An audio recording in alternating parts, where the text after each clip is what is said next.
Cardiology చాలా important aspect. వచ్చిన ప్రతి పేషెంట్ కూడా డాక్టర్ రమేష్ గారు చూడాలన్న ఆతృత వస్తారు. రిస్క్ ఎంత అనేది అసెస్ చేయడంలో చాలా మటుకు ఫెయిల్ అవుతూ ఉన్నాయి. రామ్ అన్నాడు. శర్వానంద్ కూడా మా ఫ్యామిలీ మెంబరే. ప్రముఖ కార్డియాలజిస్ట్ రమేష్ హాస్పిటల్స్ అధినేత డాక్టర్ రమేష్ బాబుతో కెప్టెన్తో కాసేపు ఈ శనివారం రాత్రి 9:30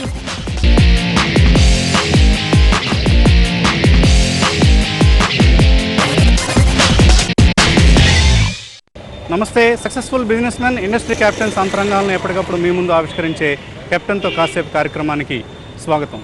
ప్రస్తుతం మనం ఆంధ్రప్రదేశ్ రాష్ట్ర రాజధాని విజయవాడ నగరంలో ఉన్నాం. కార్పొరేట్ వైద్యం లేదా నాణ్యమైన వైద్యం అనగానే ముందుగా అందరికీ తెలుగు రాష్ట్రాల్లో స్ఫురించేది హైదరాబాద్ పేరు. ఎందుకంటే దాదాపుగా అన్ని బ్రాండెడ్ హాస్పిటల్స్ రాష్ట్ర రాజధానిగా గతంలో ఉన్న హైదరాబాద్ లేదా జంట నగరాల్లోనే కేంద్రీకృతం అయ్యాయి. అయితే హైదరాబాద్ హాస్పిటల్స్ను తలదన్నేలా అక్కడి సేవలకు ధీటుగా ఇంకా మరికొంత మెరుగైన సేవలు కూడా అందిస్తోంది విజయవాడ నగరంలో డాక్టర్ పోతినేని రమేష్ బాబు ప్రారంభించిన రమేష్ హాస్పిటల్స్.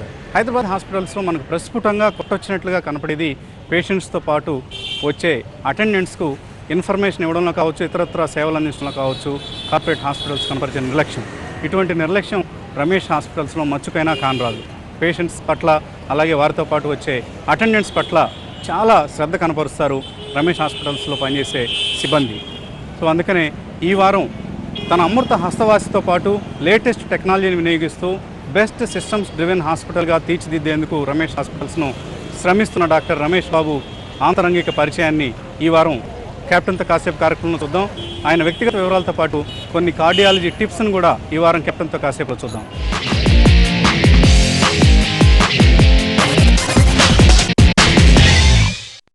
నమస్తే డాక్టర్ రమేష్ గారు. సో కార్డియాలజీలో విజయవాడ ఇవాళ ఒక మ్యాప్లో ఉంది, మెడిసిన్ మ్యాప్లో ఉంది అంటే ప్రధాన కారణం డాక్టర్ రమేష్ హాస్పిటల్స్. సో చాలా విస్తృతమైన సేవలు అందిస్తున్నారు అండ్ చాలా క్వాలిటేటివ్ సర్వీస్ ఇస్తున్నారు. First of all congrats for giving Vijayawada a great hospital like Dr. Ramesh. All people of Vijayawada who have supported me for the past 25 years. Okay. So the credit goes to them. Okay. కొన్ని జబ్బుల గురించి అయితే ఉండదు, cancer లాంటివి లేకపోతే ఇతరత్ర వాటి గురించి. బట్ గుండెకి సంబంధించి జాగ్రత్తలు తీసుకుంటే అవాయిడ్ చేయగలిగే జబ్బు ఇది.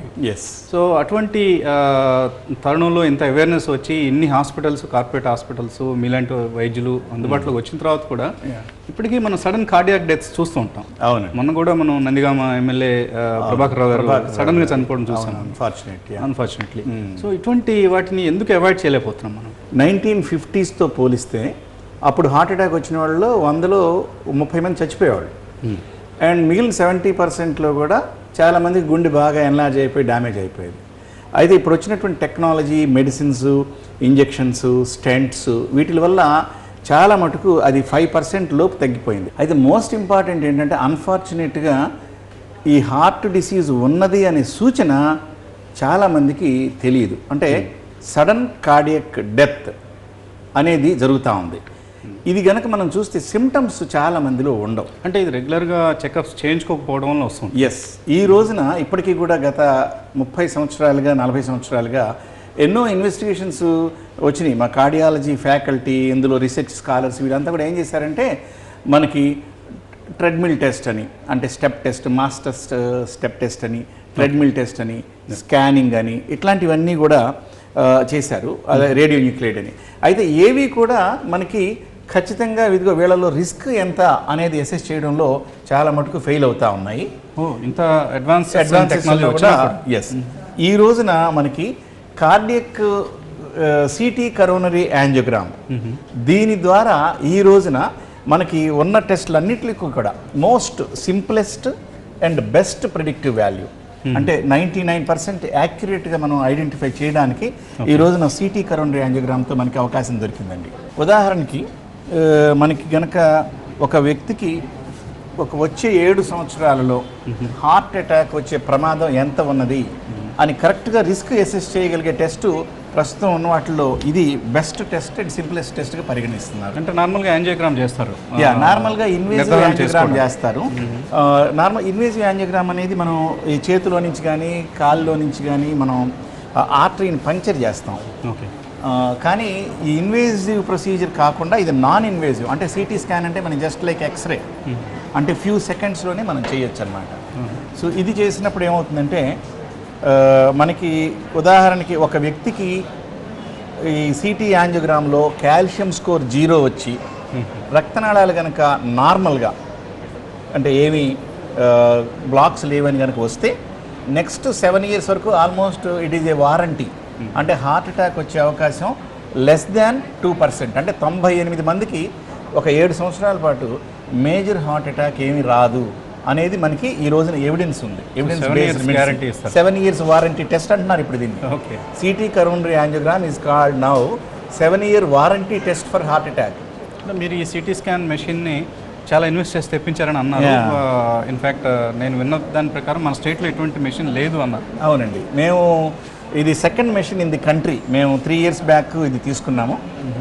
ఎందుకంటే it is very expensive, but I have passion for technology.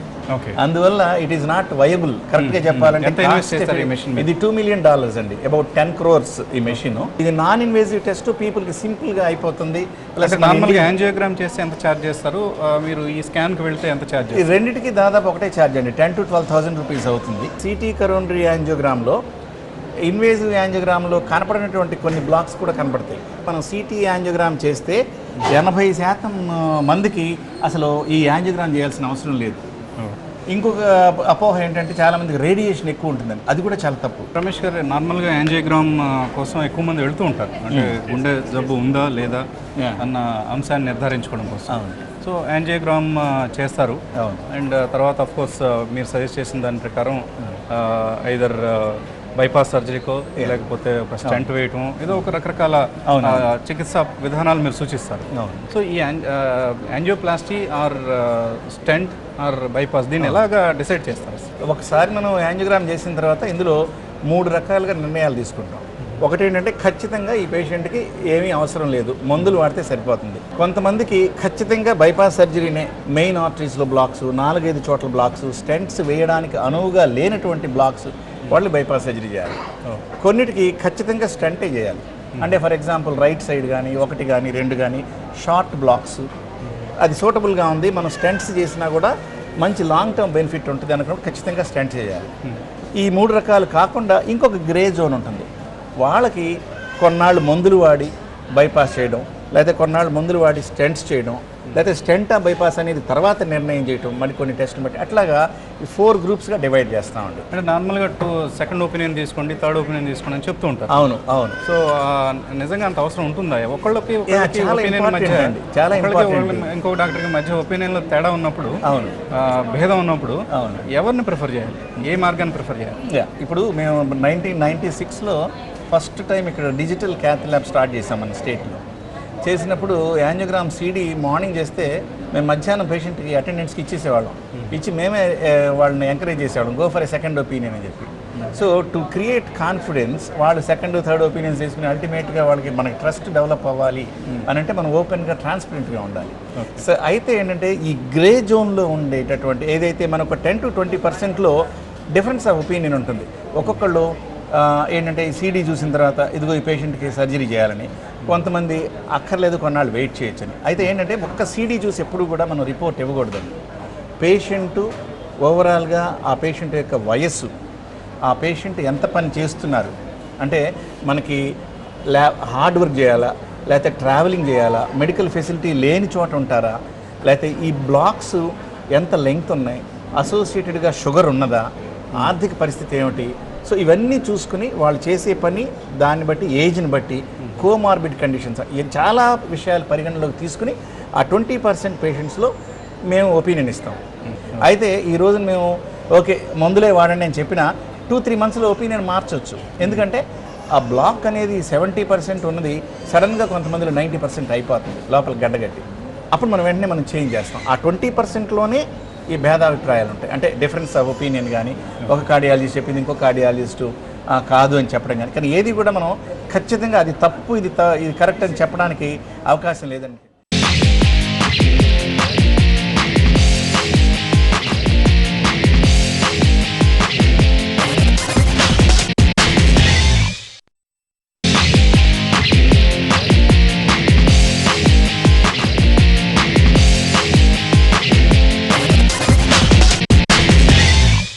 So Ramesh గారు, కార్డియాలజీకి సంబంధించిన మరిన్ని అంశాల్లోకి వెళ్ళబోయే ముందు ఒకసారి మీ వ్యక్తిగత వివరాలు వద్దాం.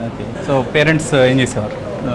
మదర్ ఏమో హిందీ పండిట్ అండి, విశారద ప్రవీణ్ కూడా చేశారు, టీచర్గా చేయాలని ఉండేది కానీ మమ్మల్ని పిల్లల్ని అందరినీ బాగా చదివించడం.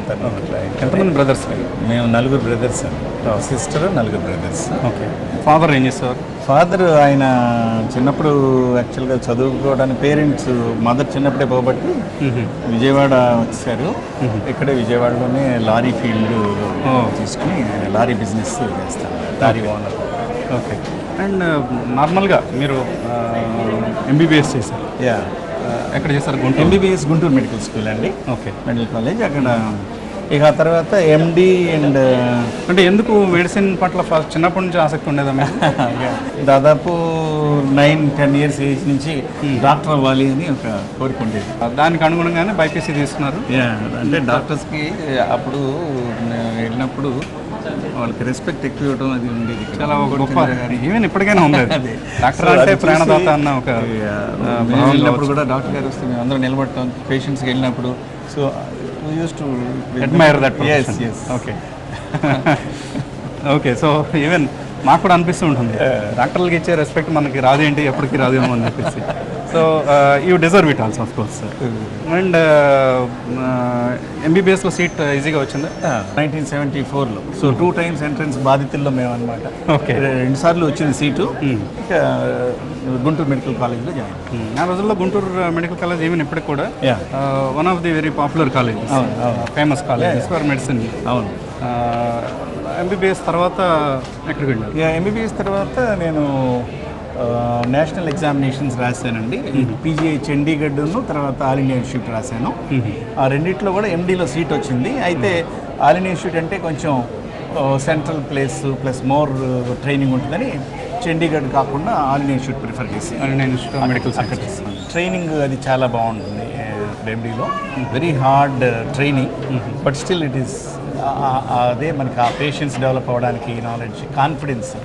అంటే during your education, entire education period బ్రైట్గా ఉండేవారా మీరు? One of the brightest student. I stood first in the state. ఇక్కడ కూడా సైమల్టేనియస్గా నాకు పీజీ ఎంట్రన్స్లో ఎండి ఎంట్రన్స్ అక్కడ ఆల్ ఇన్స్టిట్యూట్లో వచ్చింది, పీజీ చండీగఢ్లో వచ్చింది. ఇక్కడ కూడా I was first in the state PG entrance examination. ఇది వదిలేశాను నేను ఇక్కడ సీట్ తీసుకోకుండా. సో అక్కడ తర్వాత నేషనల్ లెవెల్లో కూడా మళ్ళీ DM entrance examination first I stood first in the state national. అంటే నార్మల్గా ఇలా బ్రైట్గా ఉండేవాళ్ళు, మంచి నైపుణ్యం ఉంది అని అందరూ భావించేవాళ్ళు విజయవాడ రారు. నార్మల్గా ఫారిన్ వెళ్ళాలనో లేకపోతే కనీసం మినిమం హైదరాబాద్లో అయినా సెటిల్ కావాలి, హైదరాబాద్లో ఒక మంచి బ్రహ్మాండమైన హాస్పిటల్ పెట్టాలని అనుకుంటారు. కానీ మీరు విజయవాడ ఎందుకు వచ్చారు? నేటివ్ ప్లేస్ పట్ల ఉన్న మమకారంతోనా లేకపోతే? యాక్చువల్గా ఆల్ ఇన్స్టిట్యూట్లో అయిపోయిన తర్వాత నేను హైదరాబాద్లో ఏదర్ నిజామ్స్ ఇన్స్టిట్యూట్ కానీ అపోలో హాస్పిటల్లో కానీ జాయిన్ అవుదాం అనుకుని అప్పుడు ఇనీషియల్గా ఉందండి. ఆల్మోస్ట్ ఐ కన్ఫర్మ్ కన్సల్టెంట్ కింద జాయిన్ అవ్వడానికి అనుకుని తర్వాత ఇక్కడికి వచ్చిన తర్వాత ఇక్కడ లోకల్గా కొంతమంది డాక్టర్స్, మా డాక్టర్ వై జగన్మోహన్ రావు గారు, డాక్టర్ కోట రాజారావు గారని ఇక్కడ ఉండేవారు. మా చైర్మన్ ఉన్నారు, మా మేనమామ. సో మా మేనమామ ఏరియా రామ్మోహన్ రావు గారు, మధ్యపాటి సీతారామన్ గారు, బ్రహ్మ అండ్ కంపెనీ పార్ట్నర్. ఆయన మాట అంటే మాకు బాగా, ఆయన ఏం చెప్తే చేస్తాం. ఆయన ఏంటంటే ఈ ఏరియాలో అసలు ఏమి హాస్పిటల్స్ లేవు కదా, cardiology services. So why don't you start in Vijayawada rather than Hyderabad or Delhi కూడా ఉండేది. నాకు ఆల్ ఇండియా ఇన్స్టిట్యూట్లో ఒక రిజిస్ట్రార్గా చేద్దామని కూడా ఉండేది ఐడియా. ఈ మూడిట్లో ఏ ప్లేస్ అనే దాంట్లో ఉండగా ఆయన చెప్పారు, సో ఇక్కడ ఎవరు లేరు, హార్ట్ అటాక్స్ వచ్చినా కూడా చాలా ప్రాబ్లంగా ఉందని ఇంకా చెప్తే అక్కడ డెసిషన్ అప్పుడు రివర్స్ చేసుకుని ఐ స్టార్టెడ్ ముందు ఒక స్మాల్ క్లినిక్ ఒక 6 బెడ్స్తో స్టార్ట్ చేశాను. ఎప్పుడు ఏ ఇయర్లో? 1988 ఆగస్ట్ 15న. సో 6 బెడ్స్తో అప్పుడు ప్రారంభించడం జరిగింది. సో ఆ తర్వాత నెమ్మదిగా ఈ రోజున ఒక 230 బెడ్స్ తోటి మనం దాదాపు 26 సంవత్సరాలు అయింది. 26 సంవత్సరాలు. నేను మొట్టమొదటిసారిగా ఈ హాస్పిటల్కి ఒక పేషెంట్ చూడటానికి వచ్చినప్పుడే చాలా ఇంప్రెసివ్గా అనిపించింది. సిస్టమ్స్ డ్రివెన్గా రూపుదిద్దారు హాస్పిటల్. ఎలా who is your inspiration? Systems driven అంటేనండి, ఈ విషయంలో మనం ఈ నేషనల్ అక్రిడిటేషన్ బోర్డ్ NABH మాకు వీఆర్ ఫార్చునేట్. మాకు ఇప్పుడు దాదాపు 1100 ఎంప్లాయీస్ ఉన్నారు. సాధారణంగా ఎంప్లాయీస్ ఒకసారి జాయిన్ అయిన తర్వాత మాకు వదిలేసి వెళ్ళడం అనేది చాలా రేర్ అండి, చాలా తక్కువ ఉంటుంది. అంటే మా దగ్గర 20 సంవత్సరాల నుంచి 25 సంవత్సరాల నుంచి పనిచేసే వాళ్ళు కూడా చాలామంది ఉన్నారు. అది జూనియర్ డాక్టర్స్ ఉన్నారు, అదర్ స్టాఫ్ అదర్ డిపార్ట్మెంట్స్లో ఉన్నారు. So they are the real strength for the hospital. ఈ 1100 ఎంప్లాయీస్లో ఒక మోర్ దాన్ ఫ్యూ హండ్రెడ్స్ ఎప్పటి నుంచో ఉన్నాళ్ళు ఉన్నారు. So they take care as their own hospital and they are shareholders of the hospital also. Some of them are issued shares and they are shareholders. So that is the fortune. వాళ్ళు వాళ్ళ షేర్స్ని ఎలాగా encash చేసుకోగలరు? అది మొన్ననే issue చేసాం last year. So at the end of 4 years these will be liquidated. వాళ్ళకి hospital will buy back and give them the shares.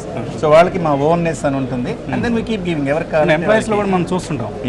ప్రధానంగా నేను ఇంట్రోలో కూడా ఇదే చెప్పాను, ప్రధానంగా హైదరాబాద్ హాస్పిటల్స్కి ఇక్కడ నేను గమనించిన రమేష్ హాస్పిటల్స్కి మధ్య ఉన్న వ్యత్యాసం, పేషెంట్ సంబంధించిన వాళ్ళు ఎవరైనా వస్తే వాళ్ళకి చాలా రెస్పాన్సివ్గా మర్యాదగా సమాధానం ఎలా ఇన్కల్కేట్ చేస్తారు మేము హ్యాబిట్? మీరు చూస్తే డిస్ప్లే బోర్డ్స్ కూడా పెడతామండి హాస్పిటల్లో. మేము వార్డ్స్లో పెడతాం.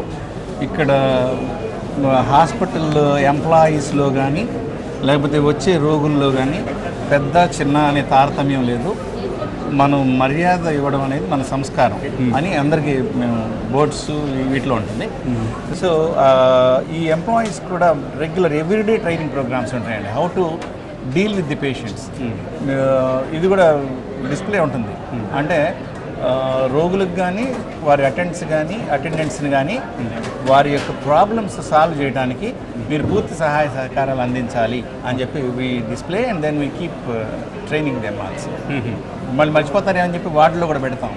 సో కొత్త వాళ్ళు వచ్చినా కూడా they have to be trained అని. సో ఇట్స్ బై మెడికల్ ప్రొఫెషన్లో ఏంటంటే చాలామంది అటెండెంట్స్ కానీ పేషెంట్స్ కానీ రకరకాల సైకలాజికల్ స్ట్రెస్, ఫైనాన్షియల్ స్ట్రెస్ ఇవన్నీ చాలా ఉంటాయండి.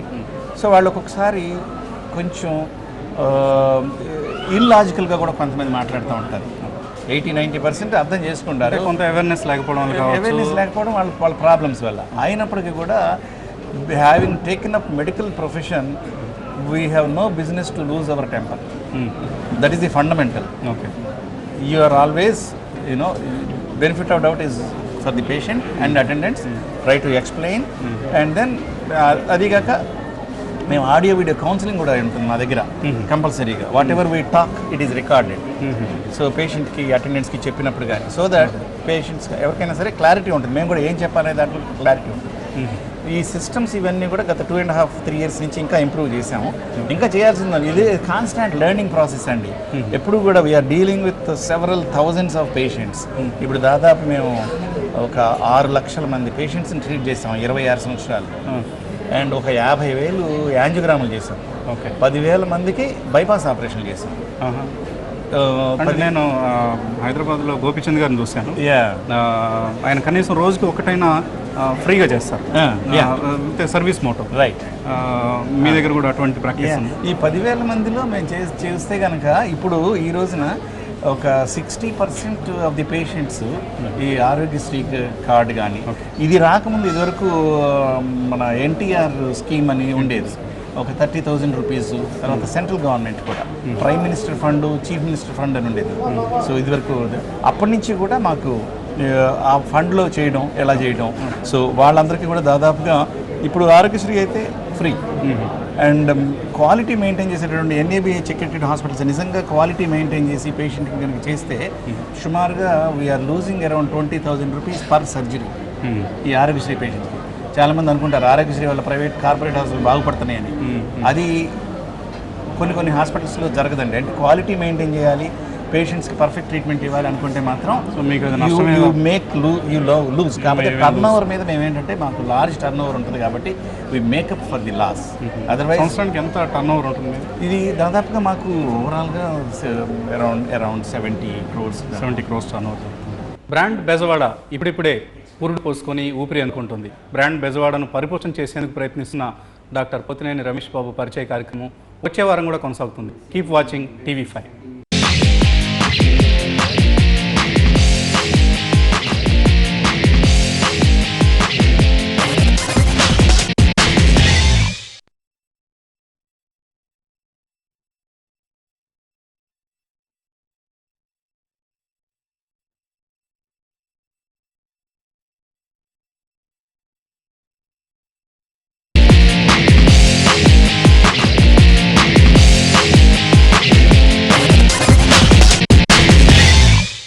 నమస్తే. Successful business man industry captains అంతరంగాలను ఎప్పటికప్పుడు మీ ముందు ఆవిష్కరించే కెప్టెన్తో కాసేపు కార్యక్రమానికి స్వాగతం. ప్రస్తుతం మనం ఆంధ్రప్రదేశ్ రాష్ట్ర రాజధాని విజయవాడ నగరంలో ఉన్నాం. కార్పొరేట్ వైద్యం లేదా నాణ్యమైన వైద్యం అనగానే ముందుగా అందరికీ తెలుగు రాష్ట్రాల్లో స్ఫురించేది హైదరాబాద్ పేరు. ఎందుకంటే దాదాపుగా అన్ని బ్రాండెడ్ హాస్పిటల్స్ రాష్ట్ర రాజధానిగా గతంలో ఉన్న హైదరాబాద్ లేదా జంట నగరాల్లోనే కేంద్రీకృతం అయ్యాయి. అయితే హైదరాబాద్ హాస్పిటల్స్ను తలదన్నేలా అక్కడి సేవలకు ధీటుగా ఇంకా మరికొంత మెరుగైన సేవలు కూడా అందిస్తోంది విజయవాడ నగరంలో డాక్టర్ పోతినేని రమేష్ బాబు ప్రారంభించిన రమేష్ హాస్పిటల్స్. హైదరాబాద్ హాస్పిటల్స్లో మనకు ప్రస్ఫుటంగా కొట్టొచ్చినట్లుగా కనపడేది పేషెంట్స్తో పాటు వచ్చే అటెండెంట్స్కు ఇన్ఫర్మేషన్ ఇవ్వడంలో కావచ్చు, ఇతరత్ర సేవలు అందించడంలో కావచ్చు, కార్పొరేట్ హాస్పిటల్స్ కనపరిచే నిర్లక్ష్యం. ఇటువంటి నిర్లక్ష్యం రమేష్ హాస్పిటల్స్లో మచ్చుకైనా కానరాదు. పేషెంట్స్ పట్ల అలాగే వారితో పాటు వచ్చే అటెండెంట్స్ పట్ల చాలా శ్రద్ధ కనపరుస్తారు రమేష్ హాస్పిటల్స్లో పనిచేసే సిబ్బంది. సో అందుకనే ఈ వారం తన అమృత హస్తవాసితో పాటు లేటెస్ట్ టెక్నాలజీని వినియోగిస్తూ బెస్ట్ సిస్టమ్స్ డ్రివెన్ హాస్పిటల్గా తీర్చిదిద్దేందుకు రమేష్ హాస్పిటల్స్ను శ్రమిస్తున్న డాక్టర్ రమేష్ బాబు ఆంతరంగిక పరిచయాన్ని ఈ వారం కెప్టెన్తో కాసేపు కార్యక్రమంలో చూద్దాం. ఆయన వ్యక్తిగత వివరాలతో పాటు కొన్ని కార్డియాలజీ టిప్స్ను కూడా ఈ వారం కెప్టెన్తో కాసేపు చూద్దాం. డాక్టర్ రమేష్ గారు, మనం ఇక్కడ ఐసీయూలో ఉన్నాం, మీ ఐసీయూలో. సో ఈ ఐసీయూలో ఉన్న పేషెంట్స్లో కొంతమందికి యాంజియో ప్లాస్టీ లాంటివి చేసి ఉండొచ్చు, కొంతమంది యాంజియోగ్రామ్ పేషెంట్స్ ఉండొచ్చు, స్టెంట్స్ రకరకాలుగా ఉన్నారు. అవును. సో ఈ స్టెంట్స్కి సంబంధించి చాలా వివాదం ఉంది. అవును. ఈ stent is a stunt, it is a money making operatives or modus operandi for the doctors అన్న అపోహ కావచ్చు, అపవాదు కావచ్చు, నిజం కూడా కావచ్చు ఉంది. సో స్టెంట్కి వెళ్ళటానికే భయపడే పరిస్థితి కూడా తీసుకొచ్చారు. ఏంటి అసలు ఇందులో ఏమిటి రహస్యం? ఈ స్టంట్ ప్రాస బాగానే ఉంది, కానీ యాక్చువల్గా ఆల్ ఓవర్ ది వరల్డ్ అండి ఇప్పుడు stunt for life, that is the slogan. America కానీ ఐరోపా కానీ ఇలాంటి వాటిల్లో, ఎందుకంటే పేషెంట్స్ యొక్క అవగాహన లేమి, ఇగ్నరెన్స్ వల్ల కొన్ని వేల ప్రాణాలు పోతున్నాయని తెలిసి ఈ హార్ట్ అటాక్కి ఈ రోజున మనకి ఇదివరలో హార్ట్ అటాక్ వస్తే 30 మంది చచ్చిపోయేవాళ్ళు 100లో. ఈ రోజున మేము దాన్ని 5% లోపు తీసుకొచ్చాం.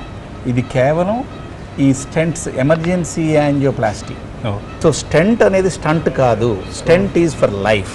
That people have to realize very clearly. అంటే పేషెంట్స్ ఎలా అంటే వాళ్ళు మనం మోసపోయామన్న ఫీలింగ్ రాకుండా ఉండాలంటే ఎటువంటి జాగ్రత్తలు తీసుకోవాలి? స్టెంట్ అండి, మీడియా అండ్ డాక్టర్స్ అండ్ పేషెంట్స్లో కాస్త ఇంటెలిజెన్షియా ఉండేవాళ్ళు, intellectuals, educated people who have experience with this, వాళ్ళందరూ కూర్చుని అసలు దీని గురించి ఒక గైడ్ లైన్స్ తయారు చేసుకుని, media plays very important role అండి. ఇంకొకటి అన్నిటికంటే ముఖ్యమైన కారణం ఏంటంటేనండి, యాంజియోగ్రామ్ చూసినప్పుడు ఇదివరలో మేము 70% అన్నాం అనుకోండి, ఇంకొకరు 90% అనో, ఇంకొకరు 50% అనో, విజువల్ ఐబాలింగ్ వల్ల ఇంకో కార్డియాలజిస్ట్ దగ్గరికి వెళ్ళగానే ఏదో ఒకటి చెప్తూ ఉండేవాళ్ళు. ఇప్పుడు వచ్చినటువంటి టెక్నాలజీని బట్టి ఫ్రాక్షనల్ ఫ్లో రిజర్వ్ అనేది ఒక డాప్లర్ వైర్ వచ్చింది. దీంట్లో ఏమైనా అర్థమైందంటే మనకి 40% నుంచి 80% వరకు మనం గనక రిపోర్ట్ చేస్తే, ఇదివరకు 40%కి వేసేవాళ్ళం కాదు స్టెంట్. ఈ రోజున వైర్ వేసి అది కనుక ప్రెషర్ గ్రేడియంట్ డిఫరెన్స్ ఉన్నది అని అంటే మనకి కనిపించే దానికంటే కూడా ఎక్కువ బ్లాక్ ఉందని అర్థం. కానీ 80%లో కూడా మనకి కనుక ప్రెషర్ డిఫరెన్స్ ఎక్కువ లేకపోతే దాన్ని మనం టచ్ చేయాల్సిన పని లేదు, ఇంకా కొన్నాళ్ళ పాటు మందులే సరిపోతాయి అనేది సమాచారం ఉంది. సో ఇది టెక్నాలజీ డెవలప్ అయ్యే కొద్దీ కూడా మనకి పేషెంట్ అండర్స్టాండింగ్. సో దీనిలో ఏమయ్యేది ఏంటంటే మనకి హార్ట్ డిసీజ్ అందరిలో రకరకాల ఫ్యాక్టర్, ఒక్క బ్లాక్స్ని బట్టే మనం నిర్ణయం చేయలేం. మెంటల్ ఫ్యాక్టర్స్, వాళ్ళకి ఈవేళ ఉన్నది రేపు సడన్గా ఫ్యామిలీలో ఏదైనా ప్రెషర్ వచ్చింది, ఆర్థికంగా ఇబ్బంది వచ్చింది, ఈ రోజున మనం 50% అనుకున్నది సడన్గా క్లోజ్ అయిపోతుంది, 100% అయిపోతుంది. సో ఏమవుతుంది, మీరు ఏమి లేదని చెప్పారు కదా, పర్వాలేదని చెప్పారు కదా, సడన్గా ఎందుకు వచ్చిందని అడుగుతుంటారు కొంతమంది. అదే మనం 80% వచ్చిన దాన్ని ఇదివరలో ఈ పేషెంట్కి 1 సంవత్సరంలో 2 ఏళ్లలో ప్రాబ్లం రావచ్చు, అందువల్ల స్టంట్ చేయాలి అని చెప్పేవాళ్ళం. కానీ ఈ రోజున మేము ప్రెషర్ గ్రేడింగ్ చేస్తే చేయక్కర్లేదని చెప్తాం, ఎందుకంటే ఈ డాప్లర్ వైట్స్ ఈ మధ్యనే వచ్చాయి. సో ఎప్పటికప్పుడు మనం టెక్నాలజీని వినియోగించుకొని శాస్త్ర సమాచారం ప్రకారం అమెరికన్ హార్ట్ అసోసియేషన్ కానీ, ఇండియాలో కానీ, సిఎస్ఐ కానీ వాళ్ళు ఇచ్చేటటువంటి గైడ్ లైన్స్ సూచనల మేరకు కనుక అందరూ ప్రాక్టీస్ చేస్తే కార్డియాలజిస్టులు అసలు ఈ అభిప్రాయ భేదాలు ఉండవు. రెండవది ఖచ్చితంగా నేను అనుకునేది, అంతకుముందు కొంతమంది సోమరాజు గారు వీరితో డిస్కస్ చేశాను నేను, వీ షుడ్ హ్యావ్ ఆల్ యాంజియోప్లాస్టీస్ చేస్తున్నారు, రాష్ట్రం అంతా చేస్తున్నాం. ఆ సీడీఎల్ని చేసే ముందు చేసిన తర్వాత let it go to a big medical council, 3-4 experts ఉండి how it is done, whether is it fitting in with the accepted norms. ప్రతి కేసుని సీడీలు పంపిస్తాం. And there should be committee. So medical standards ఇంకొంచెం ఇంప్రూవ్ అయితే NABH. Somaraju గారిది మరొక వివాదం కూడా అప్పట్లో కొన్నేళ్ల క్రితం వచ్చింది. అంటే ఆయన ఈ యాంజియోగ్రామ్ చేయడానికి ఈ విధానం కరెక్ట్, ఈ విధానం కాదు అంటూ ఒక చేతిలో చేయాలా కాళ్ళలో చేయాలా అనేది కాంట్రవర్సీ గురించి ఆ రోజున ఇప్పటికైనా దాని గురించి ఒక అంటే క్లారిటీ వచ్చిందా, స్పష్టత వచ్చిందా? ఫారిన్లో US-లో బాడీ వెయిట్ ఎక్కువ ఉండడం వల్ల ఇక్కడ కాల్లో చేసినప్పుడు వాళ్ళకి కాంప్లికేషన్స్ వస్తాయి, ఎక్కువ బ్లీడింగ్ అవ్వటం అలాంటివి. ఇది ఈ రోజున మన ఇండియన్ పేషెంట్స్లో సన్నగా ఉండేవాళ్ళు ఉండదు. అందువల్ల ఖచ్చితంగా ఇదని కాదు, మనం ఒక 10-20%లో స్టిల్ కాల్లో చేస్తాం, 60-70% వాళ్ళు రేడియల్ లాటరీ, కొంచెం పేషెంట్ కంఫర్ట్ ఉంటుంది. సో వివాదం అంటూ ఇప్పుడు ఏమీ లేదు. అండ్ ఇప్పుడు అన్నిటికంటే కూడా ఇంకా సింపులెస్ట్ ఇది ఇన్వేజివ్ మెథడ్, కాల్లో నుంచి చేసినా చేతిలో చేసినా యాంజియోగ్రామ్ అనేది ఆర్టరీని పంచర్ చేస్తున్నాం. ఆర్టరీని ఎప్పుడు కూడా ప్రెజర్ చేసుకోవాలి, ఊరిని ప్రతిసారి దాన్ని పొడవకూడదు, ఊరిని చాలా సింపుల్ కదా అని. ప్రతి పేషెంట్ కూడా డాక్టర్ రమేష్ గారు చూడాలన్న ఆతృత వస్తారు ఇక్కడికి. సో వాళ్ళని ఎలా మేనేజ్ చేస్తారు? కొద్దిగా నేను యాక్చువల్గా మాకు 10 మంది కార్డియాలజిస్టులు ఉన్నారండి. మొట్టమొదటి నేను స్టార్ట్ చేసినప్పుడు ఒక్కడనే స్టార్ట్ చేసిన 96 నుంచి నెంబర్ని పెంచుకుంటూ వెళ్ళాం అన్నమాట. పెంచుకుంటూ వెళ్ళి నేను నాకంటే వాళ్ళే బాగా చూస్తారని చెప్తూ ఉంటాను పేషెంట్స్తో, నాకంటే మంచి డాక్టర్లు పెట్టారని చెప్తూ ఉంటాను. నెమ్మదిగా అలవాటు పడ్డారు పేషెంట్స్ కూడా. ఎందుకంటే రౌండ్ ది క్లాక్ ఒక కార్డియాలజిస్టు పేషెంట్ కేర్ ఇవ్వడం అనేది ఇదివరకు పాత పద్ధతుల్లో జరిగేది. కానీ ఇప్పుడు 24 గంటలు మనం చేయాలి అంటే ఎక్స్పర్టైజ్ ఉండాలి. మెయిన్గా అమెరికా వంటి దేశాలు ఏంటంటే నైట్ టైమ్స్ డెత్స్ ఎక్కువ జరుగుతాయి, ఈవెన్ అమెరికాలో కూడా. Weekends, Saturdays, Sundays compare to other times night times medical errors ఎక్కువ జరుగుతాయి. అది ప్రివెంట్ చేయడం కోసం మేము దాదాపు ఇప్పుడు 100 డాక్టర్స్ కానీ వీళ్ళందరికీ కూడా ఎమర్జెన్సీ ట్రైనింగ్, ఇంటెన్సివ్ ట్రైనింగ్ ఉంటుంది వీళ్ళకి. So they are all capable. Night time ఉండేటటువంటి డాక్టర్స్ మాకు ఈ కోడ్ బ్లూ అంటే విదిన్ ఏ హాస్పిటల్లో ఏ మూల ఏ ప్రాబ్లం పేషెంట్ కంప్లైంట్ చేసి సిక్ అని వస్తే వెంటనే ఒక 6 కోడ్ బ్లూ టీం పరిగెడతారు. సో రిససిటేషన్కి ఎమర్జెన్సీ టీం ఎప్పుడు కూడా within 2 minutes day or night throughout the 365 days 24/7 ఉండాలి మనం. ఆ విధమైనటువంటి నెంబర్ని మేము ఎక్కువ పెంచాము. ఇప్పుడు ఏంటంటే ఒకటే గోల్ ఏంటంటే గుంటూరులో కూడా ఇప్పుడు ఇంకొక 350 bedded హాస్పిటల్ కన్స్ట్రక్ట్ చేస్తున్నాం. So total 600 beds. ఇక్కడ విజయవాడ, గుంటూరు ఈ 2 ప్లేసుల్లో కూడా ఎక్స్పర్టైజ్ రెండు కలిపి ఒకటే ప్లేస్ రెండు ఇప్పుడు రాష్ట్ర రాజధానిగా అవతరించబోతున్నాయి కాబట్టి ఒక పెద్ద సిటీ అవుతుంది. అండ్ మీరు కూడా చాలా ఎక్కువ మందికి సేవ చేయాల్సిన అవసరం ఉంది.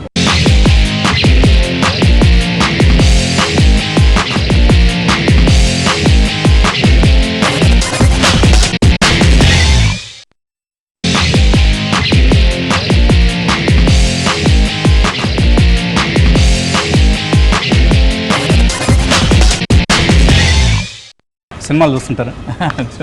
చూస్తుంటానండి. మీ ఫ్యామిలీలోనూ ఒక సినిమా వాళ్ళు ఉన్నారు.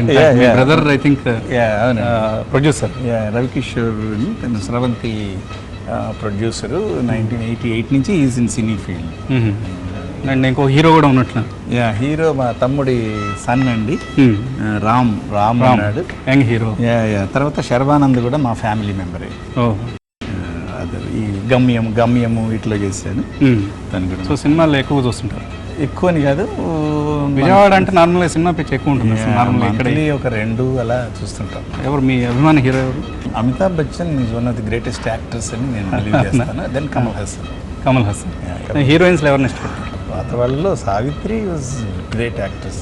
కొత్త సినిమాలు చూస్తుంటారు, రామ్ సినిమాలు. అతనికి ఐ థింక్ అమ్మాయికి విలీన కూడా Devdas was the first film. Devdas దాంట్లో వీవర్ సర్ప్రైజ్, ఫ్యామిలీ మెంబర్స్ మేము చూసినప్పుడు రామ్ ఎలా భయపడతా ఉంటాడో ఎలా చేస్తాడో అని అనుకున్నాం. నేను చూసిన తర్వాత all of us were surprised and we were very enjoyed watching. Enjoyed watching. Okay. Books చదువుతుంటారా? ఈ బుక్స్ మా ఎక్కువ జర్నల్స్ అవేనండి, మిగతా నావెల్స్ Fiction గానీ? టైం ఉండదు. Okay. Fiction I don't enjoy. Okay. Okay. And దేవుణ్ణి నమ్ముతారా? యా, దేవుడిని నమ్మటం అంటే దాని మీద ఎక్కువ నేను అసలు ఆర్గ్యూ చేయను.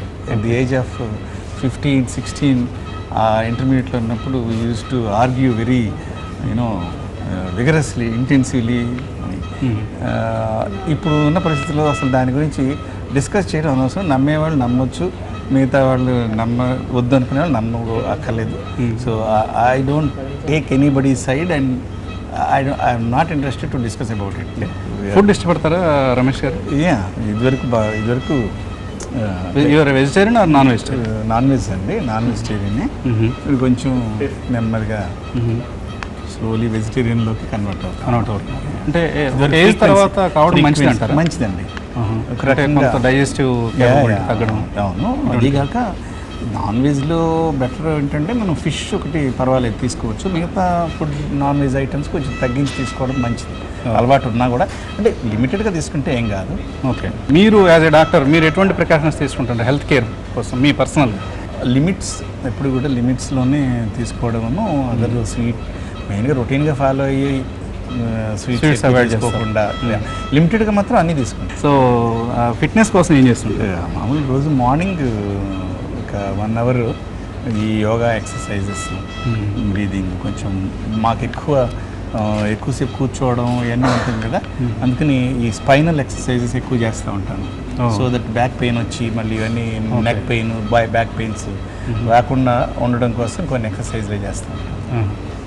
ప్రతి సంవత్సరం మెడికల్ టెస్ట్ చేయించుకోండి నాకు చెప్తూ ఉంటారు. 40 దాటిన తర్వాత. అవును. సో మీరు కూడా రెగ్యులర్గా మాకు ఇప్పుడు హాస్పిటల్ ఎంప్లాయీస్ అందరికీ కూడా మాకు ఈ NABH గైడ్ లైన్స్ అని చెప్పి ఉన్నాయండి. దానికి మేము గత 3 years నుంచి national accreditation board guidelines స్ట్రిక్ట్గా ఫాలో అవ్వడానికి ప్రయత్నం చేస్తున్నాం అనమాట. సో ఇందులో అందరూ కూడా all the employees they have to get yearly testing including us. Ramesh garu ఏ కార్ వాడతారు మీరు?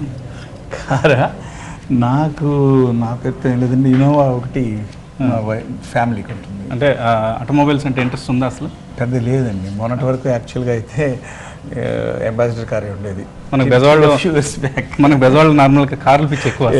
నాకు కొత్త మోడల్ వచ్చిందంటే హైదరాబాద్లో కంటే కూడా ఒక్కొక్కసారి ఇక్కడే ముందు కనిపిస్తుంటుంది నా car.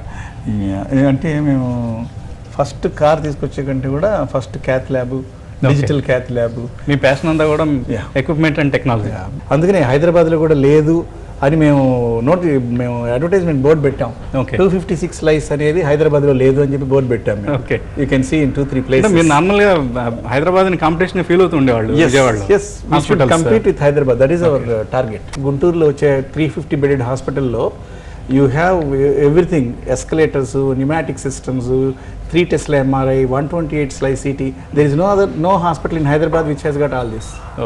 At this point of time, no hospital in Hyderabad, let it be any newest hospital in Hyderabad, doesn't have this technology and this advanced machinery which we are going to inaugurate in the next 2 to 3 months. ఆ పోటీ ఉంటేనే పౌరులకు కూడా better services ఉంటాయి. 2 states 2 Capitals మధ్య ఈ పోటీ ఉండాలి. వైఫ్ ఏం చేస్తుంటారండి మీ వైఫ్? అంతకుముందు హాస్పిటల్ అంతా nursing, administration, she was very active for almost 15 years. So ఈ మధ్యన కొంచెం మిగతా వాళ్ళంతా ఒక సిస్టమ్స్ వచ్చేసినాయి కాబట్టి సో పార్షియల్గా షీ స్పెండ్స్ ఇన్ HR కానీ నర్సింగ్ ప్రాబ్లమ్స్ ఇలాంటి వాటిలో తను ఉంటారు. పిల్లలు? 2 పిల్లలండి. ఒక పాప హైదరాబాద్లో ఉంది. ఓకే. సో MBA చేసి ఇప్పుడు housewife. She's married. I have grandson. అబ్బాయి ఏం చేస్తున్నాడు మీ సన్? ఆ అబ్బాయి తను ఆస్ట్రేలియాలో బ్యాచులర్ ఆఫ్ క్రియేటివ్ ఆర్ట్స్ అని సినిమాటోగ్రఫీ, ఎడిటింగ్, మ్యూజిక్ దాని మీద బాగా interest. So he completed, he passed in distinction from Melbourne అనమాట. అక్కడ చేసి ఇప్పుడు సినిమా ఫీల్డ్ పంపించేస్తున్నారు. He is going to US now to do MS, master of creative arts కోసం వెళ్తాడు. అంటే ఆయన ఎందువలన మెడిసిన్ పట్ల ఇంట్రెస్ట్ చూపించలేదా? మెడిసిన్ పట్ల చిన్నప్పుడు ఉండేది. నేను డెంటల్ కూలీ కంటే పెద్ద సర్జన్ అవుతాననేవాడు. Okay. So slowly over period of time ఏమవుతుందంటే నేను కూడా మరీ స్ట్రాంగ్గా ఎంకరేజ్ చేయలేదు. ఆంధ్రప్రదేశ్లోనే you are number 1 cardiologist in the state, or maybe one of the few in the country కూడా అనుకోవచ్చు. సో ఎప్పుడైనా అనిపిస్తుంటుందా పిల్లలు ఒక వారసుడు ఇందులోకి వస్తే బాగుండేది, వారసుడు? అదేం లేదండి. ఇప్పుడు ఏంటంటే సిస్టమ్స్ ఇవన్నీ ఎస్టాబ్లిష్ అయిన తర్వాత it is more of professionalism. So we bring in people. For example chief financial officer నా బ్రదర్ సన్ ఉన్నాడు అమెరికాలో. He was working for Deloitte, KPMG అన్ని 7 years అక్కడ ఉండి, so he came back 2 years back. వచ్చి he has taken up as director and he is working as CFO. So most of my financial headaches are taken over by him. Okay. So అట్లానే people are there, employees ఉన్నారు, లేకపోతే other doctors ఉన్నారు, వాళ్ళ children ఉన్నారు, so many people are there. మీకేంటి retirement plans లాగా ఏమైనా ఉన్నాయి? ఏం లేదండి. As long as I'm active, I'm accepted by my patients, I keep working maybe for another 20 years. And what after Guntur and Guntur other expansion plans? Yeah, medical college మీద I have strong desire and to be a part of medical college. It is very expensive proposal to start a medical college, but we can come as a group. People like-minded can come as a group and take part in running a medical college where it is an institution where you can train lot of people. కార్డియాలజిస్ట్గా, ఒక ఎక్స్పర్ట్గా గుండె జబ్బుల నివారణకి ఎటువంటి జాగ్రత్తలు మీరు suggest చేస్తారు మా ప్రేక్షకులు? ఒక్కటి ఏంటంటేనండి, ప్రజల్లో ఉండేటటువంటి అపోహలు పోవాలి. ఫస్ట్ ఏంటంటే, మనం ఉదాహరణకి బీపీ లేదు, షుగర్ లేదు, కొలెస్ట్రాల్ లేదు, సో నా గుండె జబ్బు రాదు అనేటటువంటిది చాలా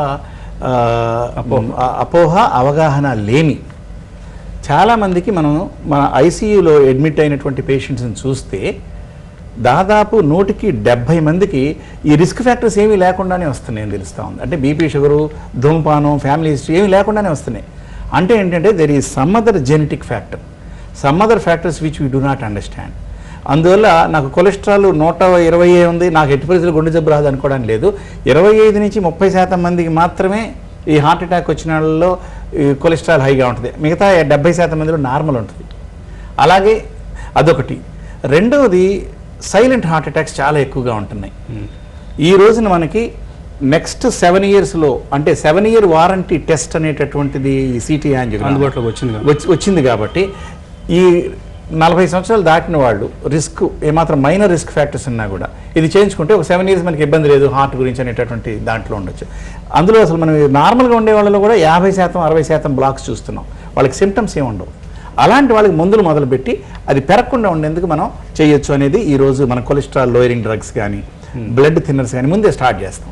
సో రెండవది, ఒకసారి చెస్ట్ పెయిన్ మొదలైన తర్వాత హార్ట్ పెయిన్ కానీ, బ్రెయిన్ స్ట్రోక్ కానీ ఏదైనా కూడా ఈ రోజున ప్రతి వాళ్ళు కూడా గోల్డెన్ అవర్ కాన్సెప్ట్ అనేది, అంటే మొట్టమొదటి గంటలో వైద్యం చేస్తేనే దాని ఫలితం 98% ఉంటుంది. అంటే హార్ట్ అటాక్ వచ్చిన వాళ్ళు కనుక మొట్టమొదటి గంటలో మన హాస్పిటల్కి వస్తే 98% మనం ప్రాణాలతో బయటికి పంపించవచ్చు. ప్రతి నిమిషము కూడా కొన్ని వేల కణాలు, గుండె కణాలు దెబ్బతింటాయి. అందువల్ల ఇవాళ నొప్పి వస్తే రేపు చూపించుకుందాం, లేకపోతే రాత్రి నొప్పి వచ్చింది కదా ఇప్పుడు ఎందుకు అందరిని ఇబ్బంది పెట్టడం, ఇంట్లో వాళ్ళని నిద్ర ఎందుకు లేపడం, హస్బెండ్ని నిద్ర లేపడం ఎందుకు, వైఫ్ని నిద్ర లేపడం ఎందుకు, రేపు దిన రావడం, లేకపోతే మాకు ప్రయాణానికి వెహికల్స్ లేవు, విలేజ్ నుంచి రావాలి కదా అనుకోవడం, ఇవన్నీ కూడా పనికిరావు. నాకు హోమియోపతి డాక్టర్ వచ్చారు, మిడ్-నైట్ 1:30కి వచ్చారు. హార్ట్ అటాక్ అంటే లేదు నాకు గ్యాస్ ట్రబుల్ అంటారు. ఎంతసేపు చెప్పినా ఆ టైం అంతా పోతా ఉంటే మాకు ఆందోళనగా ఉంటుంది. అరే నిమిషం అయిపోతుంది, వీళ్ళు అర్థం చేసుకోలేకపోతున్నారు హోమియో డాక్టర్ అండి. మాకు ఆ టైంలో నిజంగా మీరు అన్నట్టు కొంచెం ప్రెషర్, టెన్షన్ వస్తుంది. అంటే మనం చెప్పింది సరిగ్గా అర్థం చేసుకోలేక పేషెంట్కి కనుక మన కళ్ళ ఎదురుగానే డ్యామేజ్ జరుగుతూ ఉంటే మాత్రం really we feel bad. That is the only situation. మిగతా టైంలో మ్యాక్సిమం మనం చేసిన తర్వాత కూడా పేషెంట్కి ఏదన్నా మనం రికవర్ చేయలేకపోయినా okay we did our best అని ఉంటుంది. అట్లాగే we don't take undue credit also. ఏది వచ్చినా కూడా it is a team effort and everybody is part and parcel of the success అని. తర్వాత పేషెంట్స్కి వచ్చేసరికి ఈ 2 గోల్డెన్ అవర్ కాన్సెప్ట్ ఒకటి, రెండవది 7 సంవత్సరాల వారంటీ ఉండేటటువంటి టెస్టులు ముందే జబ్బు గురించి కనుక్కోండి. దానివల్ల ప్రమాదానికి లోనయ్యే దాన్ని ప్రివెంట్ చేసి పోస్ట్ పోన్ చేయొచ్చు. 5 ఏళ్లలో వచ్చే గుండెపోటుని 15 ఏళ్ళు 20 ఏళ్ళు పోస్ట్ పోన్ చేయడానికి ఈ రోజు మన దగ్గర మందులు కానీ, పరికరాలు కానీ అన్నీ ఉన్నాయి. కానీ వినియోగించుకోవడంలో చాలా లోపం. దీనికి ఏంటంటే అపోహలు. స్టెంట్ అంటే స్టంట్ అని ఇందాక అన్నట్టు మీరు స్టెంట్ అంటే స్టంట్ అని, లేకపోతే ఆపరేషన్ అనవసరంగా చేసేస్తారని, ఈ విధంగా ఈ రోజున టెక్నాలజీ లేకపోతే సైన్స్ చాలా మటుకు అభివృద్ధి చెందింది. ఫిక్స్డ్ గైడ్ లైన్స్ ఉన్నాయి. ఈ పేషెంట్కి బైపాస్ ఆపరేషన్ అవసరం, ఈ పేషెంట్కి అవసరం లేదు, ఈ పేషెంట్కి స్టెంట్ అవసరం, ఈ పేషెంట్కి లేదు, లేకపోతే ఈ పేషెంట్కి ఇంకో 2-3 నెలలు మందులు వాడి అప్పుడు డిసైడ్ చేయాలి. అట్లా ఒక పద్ధతి ఉంది. దాని ప్రకారం వెళ్ళి ఇంకోటి మా తరఫు నుంచి మెడికల్ సైడ్ ఏంటంటే transparency. Whatever we are doing we have to be transparent, we have to document everything.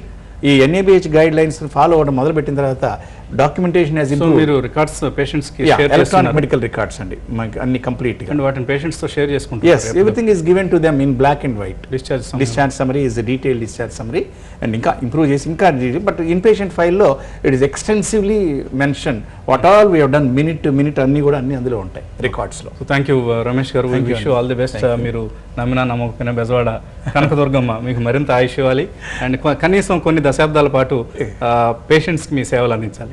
వైద్య వృత్తిని ప్రాణప్రదంగా ప్రేమిస్తూ వైద్య సేవల్లో సరికొత్త బెంచ్ మార్క్ సృష్టించిన డాక్టర్ రమేష్ బాబు ఇప్పుడు తమ సేవలను ఆంధ్ర రాష్ట్రం అంతటా విస్తరించినారు. ఆయన ప్రయత్నం ఫలించాలని, లక్షల ప్రాణాలకు రక్షణ కలగాలని కోరుకుందాం.